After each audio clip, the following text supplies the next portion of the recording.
Que a graça do nosso Senhor Jesus Cristo, também o amor de Deus e a comunhão com o Espírito Santo esteja com cada um de nós, quando nós vamos meditar na palavra de Deus, dando destaque especialmente ao texto de 1 Coríntios, capítulo 12, o versículo 3, que diz assim: ninguém pode dizer Jesus é Senhor, a não ser que seja guiado pelo Espírito Santo. A igreja cristã, ela costuma usar confissões de fé para, resumidamente, expressar aquilo que ela crê. A Igreja Evangélica Luterana do Brasil, ela utiliza 3 credos, ou seja, 3 confissões. O credo apostólico, que é mais conhecido, também utiliza ainda o credo niceno e também o credo atanasiano. No credo apostólico, a terceira parte, que diz assim: creio no Espírito Santo, na Santa Igreja Cristã, há uma explicação a respeito disso. E ali então diz assim: creio que por minha própria razão ou força eu não posso crer em Jesus Cristo, meu Senhor, nem vir a Ele. Mas é o Espírito Santo que me chamou pelo Evangelho, me iluminou com os seus dons, santificou e conservou na verdadeira fé. E assim como ele faz comigo, ele também chama outras pessoas, Ele chama outras pessoas também e congrega, ilumina e santifica a fé verdadeira. E nessa cristandade ele também nos mantém na fé e nos alimenta para que tenhamos a vida eterna. Então isto é a nossa declaração, o nosso resumo de fé em relação à ação de Deus Espírito Santo. Mas quando falamos de Deus Espírito Santo, nós muitas vezes temos perguntas, temos dúvidas, e às vezes as pessoas também vêm com suas dúvidas para nós. Por exemplo, quem é Deus Espírito Santo de fato? O que é ter o Espírito Santo? Essa é uma pergunta muito interessante. Ter o Espírito Santo significa logo a pessoa precisa manifestar isso?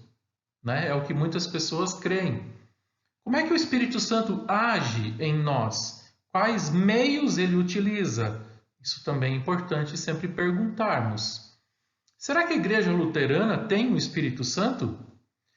Eu já ouvi em outros momentos da minha vida, assim, algumas pessoas dizerem: a Igreja Luterana não tem o Espírito Santo, porque não tem aquela coisa da gritaria, do falar em línguas, ou das curas com hora e dia marcado.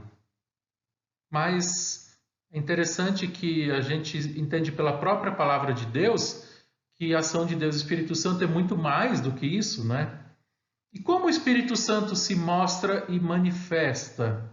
Também são perguntas. E o que são dons do Espírito Santo?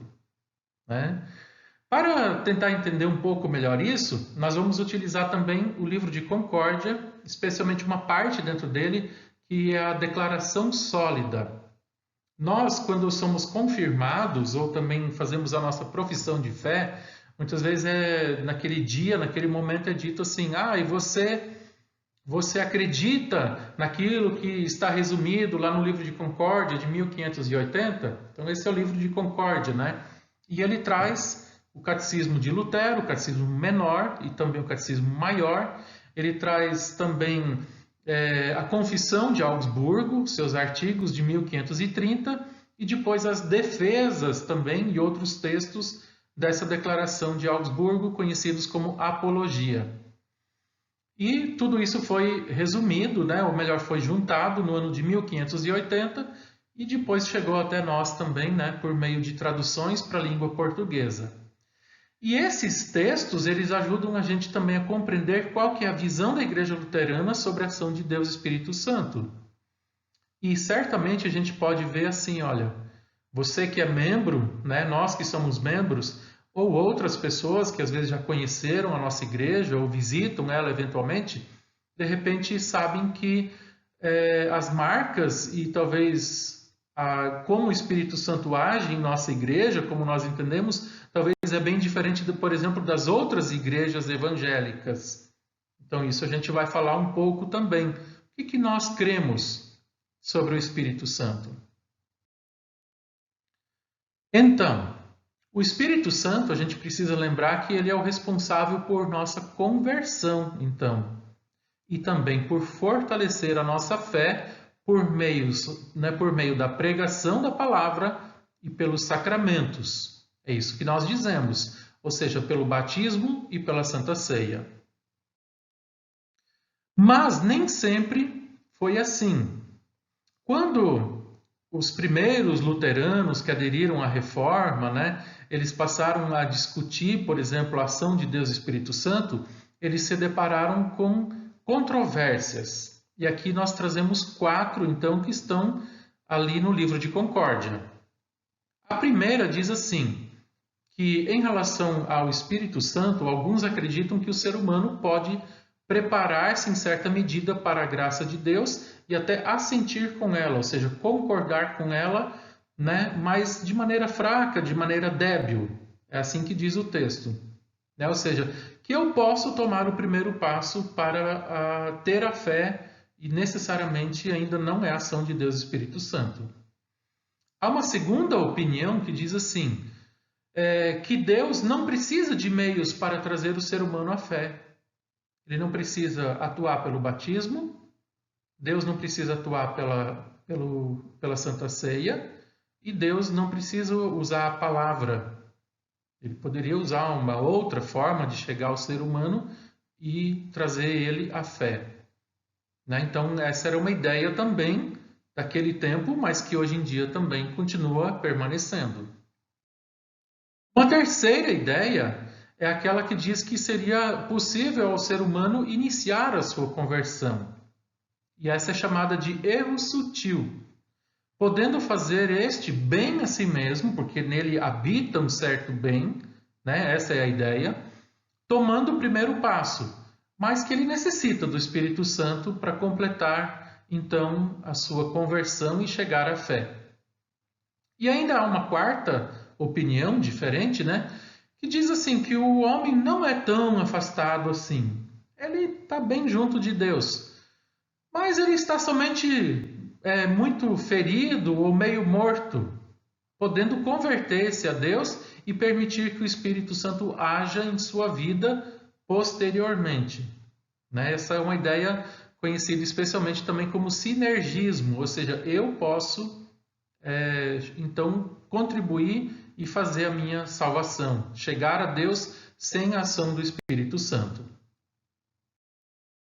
Então, a grande questão sobre o Espírito Santo, ela não reside realmente na questão dos dons espirituais. Isso, em geral, se entende como algo que já é fruto da fé. Mas a principal questão em relação ao Espírito Santo, na verdade, é no momento da conversão. Então, como a gente viu, alguns dizem que eu não preciso do Espírito Santo, outros dizem, eu só preciso em parte, ou o Espírito Santo só vai completar aquilo que eu quis fazer. Então, diante dessas ideias, a Igreja Luterana, na sua confissão, diz assim, em coisas espirituais e divinas, o intelecto, o coração e a vontade do homem irregenerado, ou seja, que não foi regenerado ainda, com as suas forças naturais, absolutamente nada pode crer, entender, aceitar, pensar, querer, começar, realizar, fazer, operar. E em absolutamente nada o ser humano pode cooperar, estando, ao contrário, inteiramente morto para o bem e corrompido. De modo tal que na natureza humana, depois da queda e antes do renascimento, não restou nem existe nenhuma centelhazinha sequer das forças espirituais e com o qual pudesse em si mesmo preparar-se para a graça de Deus ou aceitar a graça oferecida. E ele nem é capaz, para ela por si mesmo, e nem pode aplicar-se ou adaptar-se à graça. Nem pode, de suas próprias forças, por si mesmo, como se partisse dele, ajudar, fazer, cooperar quanto à sua conversão. Nem inteiramente, nem pela metade, nem com qualquer parte mínima ou diminuta, senão que é escravo do pecado. Muito bem. E ele também, o texto continua dizendo que daí o ser humano é prisioneiro do diabo, pelo qual ele é movido depois da queda. De sorte que o livre-arbítrio natural, segundo sua disposição e natureza pervertidas, é vigoroso e ativo apenas para aquilo que desagrada a Deus e lhe é contrário. Ou seja, por natureza, nas nossas confissões luteranas, então é isso que nós cremos sobre Deus Espírito Santo e sua ação sobre nós. Na verdade, nós não podemos tomar o primeiro passo e, pelo contrário, nós até fugimos da ação de Deus. E aí as confissões continuam dizendo assim: antes de ser iluminado pelo Espírito Santo, a razão ou intelecto natural até pode possuir uma centelha obscura do conhecimento de que existe um Deus, como também da doutrina da lei. Mas isso, antes de serem iluminadas e ensinadas pelo Espírito Santo, é apenas estultícia e fábulas. Então, para a gente entender isso daqui um pouco, né? Assim, olha, nós podemos até ter um pouco da lei de Deus inscrita no nosso coração. Por exemplo, nós seres humanos sabemos que civilmente, talvez, ou por natureza, seria errado nós matarmos uma outra pessoa, né? Mas, às vezes, aquela pessoa que é lá de outra tribo, de outro país, talvez eu não considero ela como meu próximo e poderia fazer isso tranquilamente. Ou seja, se a palavra de Deus não me dissesse não matarás, e não matarás quem? Qualquer pessoa, inclusive a mim mesmo, né? Eu não saberia. E se Deus Espírito Santo não falasse isso para mim? Ou seja, me deixasse claro que é pecado matar. E ainda também que o ser humano, por natureza, ele considera estultícia, né, e fábula a palavra de Deus. Ou seja, ele não dá valor, por natureza, à palavra de Deus. Ele foge dela, acha ela ridícula. E por natureza, o entendimento, o coração e vontade do homem natural e regenerado é oposto então a Deus e hostil a ele. E mesmo depois de regenerados, nós seres humanos ainda relutamos com Deus. Nós relutamos, e muito, em muitos momentos. Ou seja, por si, né, nós não podemos então nos converter e nem crer. Também afirma ainda a declaração sólida, né, da Confissão de Augsburgo, que a razão e o livre-arbítrio é capaz até certo ponto de viver vida externa honesta. Ou seja, né, na civilidade, no trato com as pessoas, a gente pode até viver uma vida externa honesta, correta. Mas nascer de novo, no sentido espiritual, chegar-se a Deus para crer nele, para ter fé, não. Ou seja, nascer de novo e obter internamente outro coração, mente e ânimo, isso apenas o Espírito Santo pode operar. E aí nós vamos ver alguns textos bíblicos, né? Em Lucas, capítulo 24, Jesus falou assim, né? Ou melhor, o texto diz: então Jesus abriu a mente deles para que eles entendessem as Escrituras Sagradas.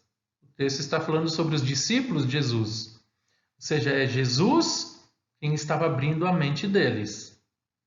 Em Atos 16, versículo 14, fala a respeito de uma mulher chamada Lídia, né, da cidade de Tiatira.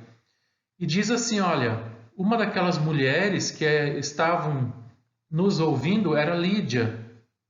Lucas fala, uma vendedora de púrpura, ela adorava a Deus e o Senhor abriu a mente dela para que ela compreendesse o que Paulo dizia. Interessante isso, né? Diz assim, olha, que Deus, o Senhor, né, abriu a mente dela, ela estava ouvindo a palavra, a pregação, e agora a mente estava sendo aberta. Também no texto de Tito, no capítulo 3, nós vemos assim como esse texto ele deixa claro para nós como é que Deus Espírito Santo age.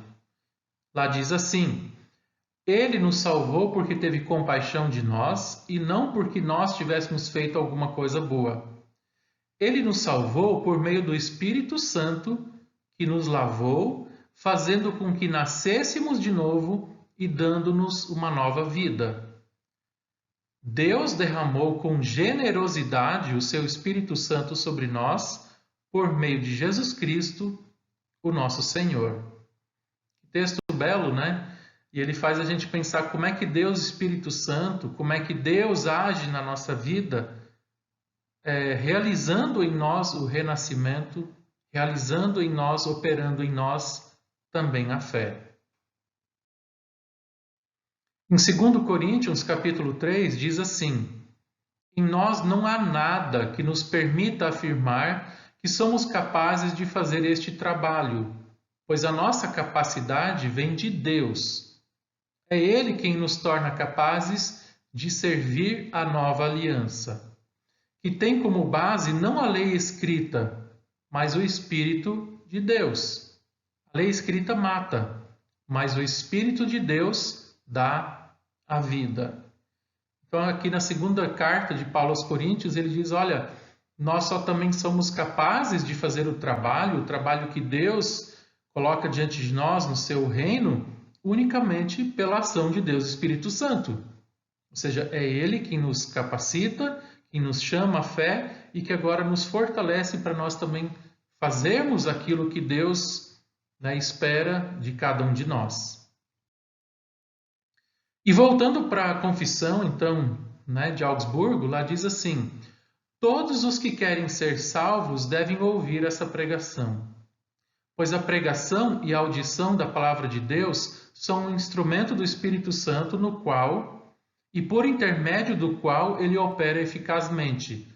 Ele converte os homens a Deus e neles opera tanto o querer como o efetuar.